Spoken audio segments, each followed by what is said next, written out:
Hello, I am going to do a review video here on the Honda EU2200i's. Start off by saying that I don't do review videos.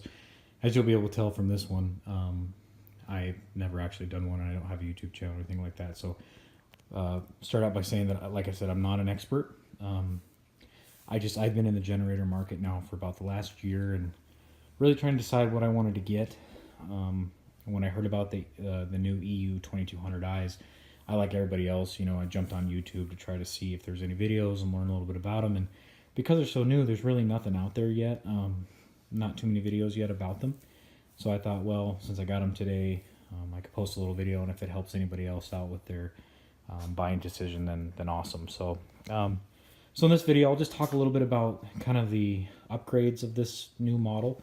I'll also talk a bit about why I decided to go with these models over other options. So like I said, this is the new EU2200i. This replaces the old EU2000i, which I'm sure everybody's familiar with. I was kind of in this generator market. Me and my wife bought a new travel trailer last year, and we found out real quick that we didn't want to be so limited or to campgrounds with power. And we had done a couple trips where we didn't have power, and I learned really quick that we were going to need some generators. So if you're looking for them, generators to power your home, these aren't going to be it. But if you're looking for portable generators, to power your travel trailer, or sorry, that was Joey. To power your travel trailer, these are great for that, and that's kind of the segment that I was in. So a little bit on the upgraded features. So obviously you go up from the 2000 to the 2200. So now you have 2200 watt startup. When you have them combined, you're pushing about 3600 watts startup. As you can see here, because I'm doing the travel trailer setup, I bought the companion model and I'm doing a parallel setup with the standard 2200i. And like I said, when they're running together, they're giving you about a run wattage of about 3600. Some new features too. They've added, and this is actually really cool, because when I was first looking at the 2000s Hondas, I was comparing them to the Yamaha 2000. And one of the things that the Yamaha had that I thought was really cool was the fuel shutoff valve. And that's great, obviously, for maintenance, and you can run the fuel out, get all of the carb if you're going to store it. So that was kind of persuaded me towards the Yamaha, but now the new Honda has introduced that feature, and that's right there. So obviously engine on, fuel shut off, and then off. So it's really nice. You turn to the fuel shut off and just let it run out. Another feature that they say they've upgraded is the oil fill or oil drain plug, if you will. They kind of listen to their customers on the 2000. A lot of people would complain that the setup was kind of not easy to drain the oil, not easy to add oil, so they've apparently adjusted that. Also, they say the actual plastic housing is designed a little bit different with increased ventilation.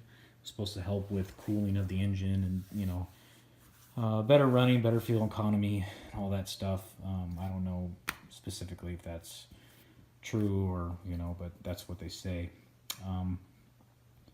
So that's pretty much it.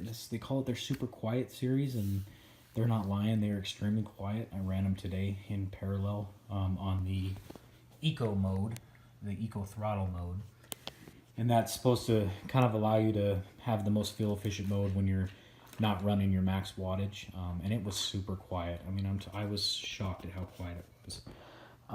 When you turn that off, they do kick up a little bit, and they do get a little bit louder. So like if you're running your AC and your microwave and do all those things, and you want to turn off that eco mode, it does increase the sound.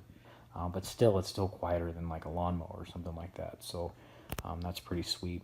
As far as the fuel capacity, I think it's 0.95 gallons, so a little bit under a gallon.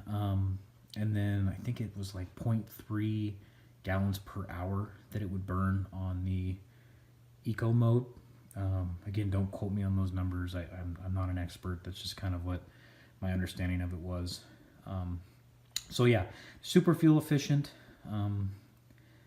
Now I'll talk a little bit about kind of why I decided on these. Like I said, I was looking at a few different models. I was looking at the Honda 2000s. I was looking at the Yamaha 2000, and I was really looking pretty hard at the Honda 3000 model. And I originally thought that that's kind of the route I wanted to go. I liked that it was just all one unit. It was about the same price as running the 2000s at the time, and you know, it had an electric start, had an onboard battery, and it had the capability of having like a remote start system, which it was kind of expensive, but it could do it. But I just kind of kept coming back to, I just didn't think the 3000 was enough. Now I know people that told me that, oh yeah, they run their trailers on it, no problem, and it's great. And I want to say that I think the running wattage on that is like 24 or 2600 watts running time. You know, on the 3000, there's trips we do in Eastern Washington where we're just running the AC the entire time, running the microwave. I felt like it was kind of pushing it, you know, right to the edge. So I was having a tough decision. But when the EU2200 was introduced, I was like, oh man, that kind of tipped the scale for me, because when you're running them in parallel, you're getting about 3600 running watts. Like I said, that's just what I know of it. I'm not an expert, but that's kind of what I read. And that gave me more than enough. I'm not taxing the generators by doing that. I can run my AC, I can run my microwave, I can run my TV, all my lights on my trailer without, you know, kind of overworking or taxing the generator. I also, when I went to check out the 3000 in person, that sucker's heavy. I think it's over 150 pounds, and it's definitely not easy to get in and out of your truck. You definitely can't really store it too easily on a travel trailer in storage bins. So I kind of thought that was a drawback. Every camping trip we do a lot of camping trips in the winter, and we don't always need the AC going. So the nice thing about just grabbing the 2200 is, it weighs under 50 pounds. If you only need it, you grab it and go. And it stores in your trailer bins easy. It's nice and light. You don't need help getting in and out of your truck. So that kind of intrigued me a little bit. Kind of why I was thinking about going with, you know, the 2200s. That's pretty much the kind of extent of it. Like I said, I just got them today. Plugged them in, I ran them. They ran my stuff no problem. I cranked the AC up, had the refrigerator on, I had my microwave going, and they didn't even surge or anything. You know, they just nice and powered them no problem. So I hope this video helped.